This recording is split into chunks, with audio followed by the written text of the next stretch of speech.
Making money as a student is tough.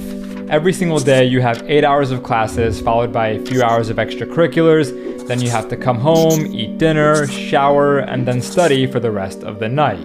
The average student doesn't have room for a part-time job to make some extra money, which is exactly where side hustles come in. In this video, I'm gonna break down 3 side hustles I did back when I was a student. The first side hustle is content creation. So back when I was 12 years old, I made my first YouTube channel. And to be honest, I wasn't trying to make money.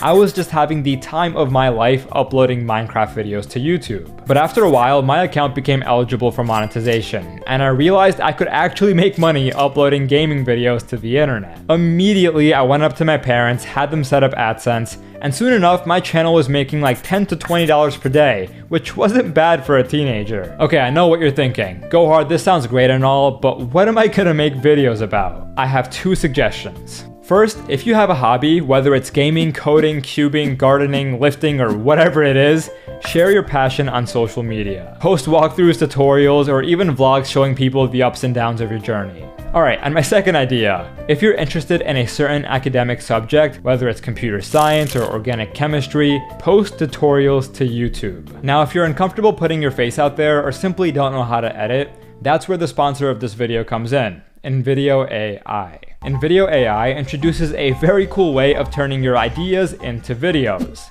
All you have to do is type your idea into a box, and this tool will automatically generate a video with voiceovers, clips, and more. So let's go ahead and see this tool in action. So once you head to InVideo's website, click on sign up and you'll see a page like this where you can create your account. Once you log in, you'll see the following page, and this is where the magic happens. This tool is very similar to ChatGPT or Bard. You simply type in detailed instructions and it'll generate the exact kind of video that you're looking for. Now I know this might be a little bit intimidating. You might be sitting here wondering to yourself, what in the world do I type into this box? Well, lucky for you, InVideo AI provides workflows which can help you construct your prompts. We have a couple options here. We have YouTube Shorts, YouTube Explainer, Recent Events Video, and Script to Video. I'm gonna go ahead and click on YouTube Explainer. And let's go ahead and generate a video about photosynthesis. And there we go, I've also told it to describe in detail the different organelles and processes involved. And we can also add some creative directions. So I'll go ahead and tell the AI to make the video a little bit humorous and entertaining.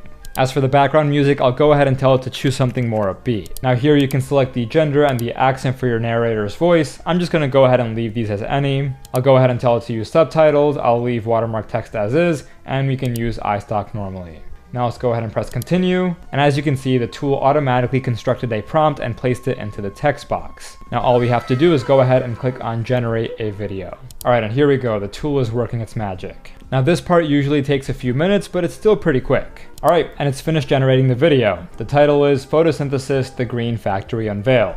Let's go ahead and play the preview. Ever wondered why plants don't need a grocery store to get their food? Plants have mastered the process of photosynthesis, an amazing mechanism where they use sunlight and carbon dioxide to create their own food. So as you can see, it's pretty decent for an AI generated video, and the voiceover sounds really natural. But if there are some parts of the video that you want to modify, it's super easy to make edits. All you have to do is click on this edit button, and then you can either edit the clips or the script. For example, if I click on this video clip, I can modify the duration, and I can also see the exact part of the script it corresponds to.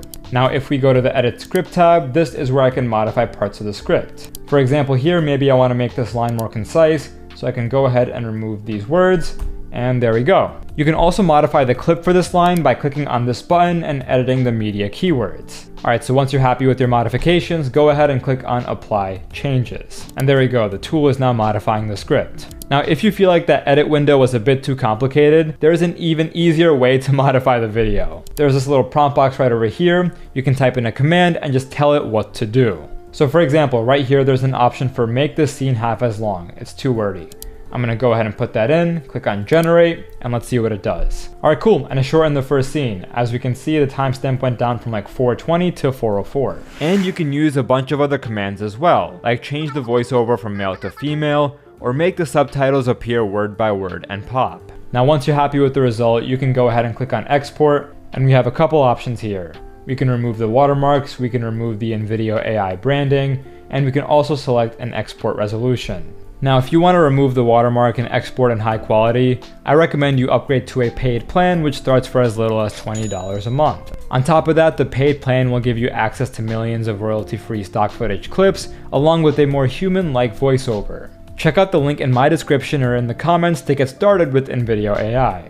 Alright, now once again, huge thank you to InVideo AI for sponsoring this video, but now let's move on to the second side hustle, tutoring. So back in college, I became a computer science tutor for nearly a year. I had 3 students I was meeting with over Zoom, each for an hour a week, and honestly, it was pretty manageable with all of my coursework. Now, if you want to get started with tutoring, there are a couple steps that you have to follow. The first of which is figuring out what you even want to tutor in the first place. Do you want to tutor an academic subject like algebra, biology, or history? Or do you want to tutor a standardized test like the SAT or the ACT? Now, there is a slight trade-off here. You'll probably make more money tutoring a standardized test, but it's also harder to do that. The people who are looking for standardized test tutors usually want someone who has scored above a 1500 on the SAT or a 33 on the ACT. On the other hand, if you want to become an academic subject tutor, most people just want someone who aced the class. Now, if you want to tutor in person, you can generally charge more, but of course you'll have to arrange your own transportation and coordinate meeting times with your students. Your marketing will also depend a lot on word of mouth and referrals. Now, if you want to tutor online, you'll generally earn less, but it's a lot more convenient. You don't have to worry about transportation, and you might not have to worry about marketing if you work for a larger tutoring company. But just keep in mind that these companies might take a slight cut of your earnings as they're bringing the students to you. Alternatively, you could start your own tutoring business and use social media to promote it. Either way, whether you're just tutoring 1 or 2 students or start a whole tutoring business,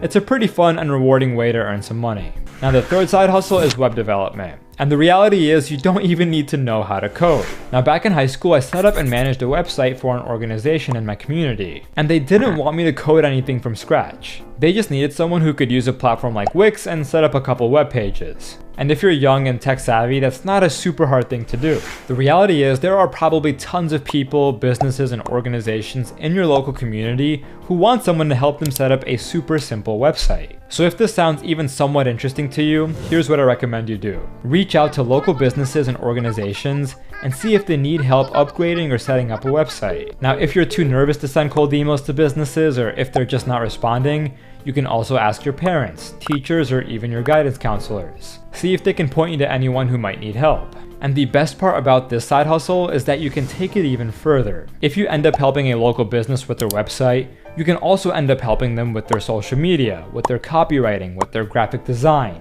Of course, this will all depend on how much time you have and your exact expertise level, but if there are any older businesses in your area, I'm sure at least a few of them would appreciate a nicer website. If you're just getting started, I recommend you charge per project. And if you're using a website builder to set up a couple web pages, maybe you can charge anywhere between $100 to $200. Now, of course, if you know how to code and design and are programming the website from scratch, you can probably charge something in the thousands. But for most students, I think something simple and sweet is the way to go. Alright guys, so that wraps up this video. Hopefully it helped out, and if it did, be sure to like and subscribe, and I'll see you again next time.